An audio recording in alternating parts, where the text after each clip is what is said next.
For step 2, you're going to sew the body of the bag. First you'll need to pin it together.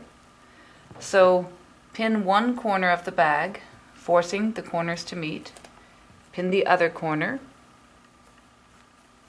Do the same to all 6 corners. Force pin each corner together. And then you're going to have someone hold the bag, give it a little bit of a stretch, and pin all those seams in between. Now we're going to put some markings on the bag. The top of the bag, the part opposite the cutout corners, mark with a T so that you do not, by mistake, sew the bag shut. And then at the top you're going to mark a line 5 centimeters from the top. So using the seam gauge, make a mark 5 centimeters from the top, and then make a second mark 6.5 centimeters from the top. You're not going to sew between those 2 marks. That's going to be an opening that you'll leave to put in your drawstring. Do the same thing on the other side. Mark a line 5 centimeters from the top, and mark a second line 6.5 centimeters from the top. Now bring this to your machine for sewing.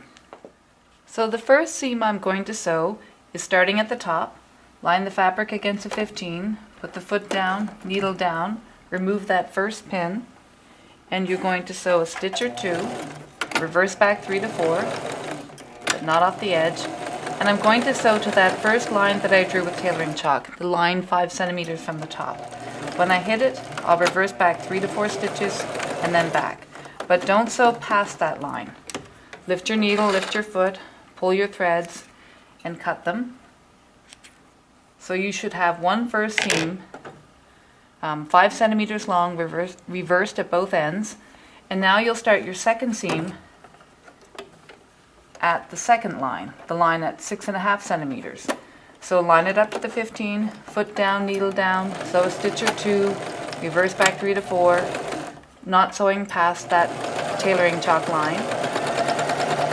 And then you're going to sew all the way to the bottom this time, stopping to take out pins when you get to them.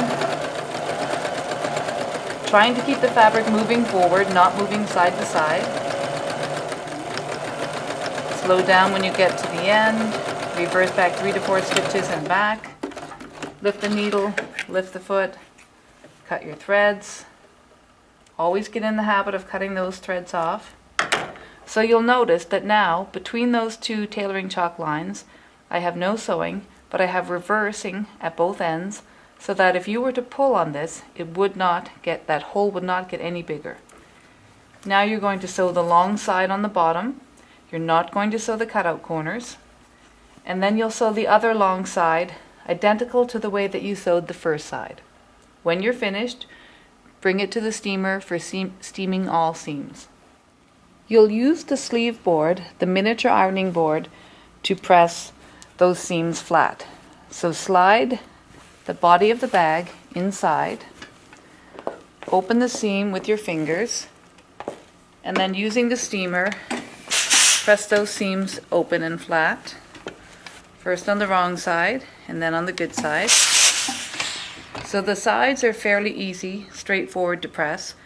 For the bottom of the bag, you have to pull the bottom inside and press first 1/2 of it, and then you have to flip the bottom over to the other side.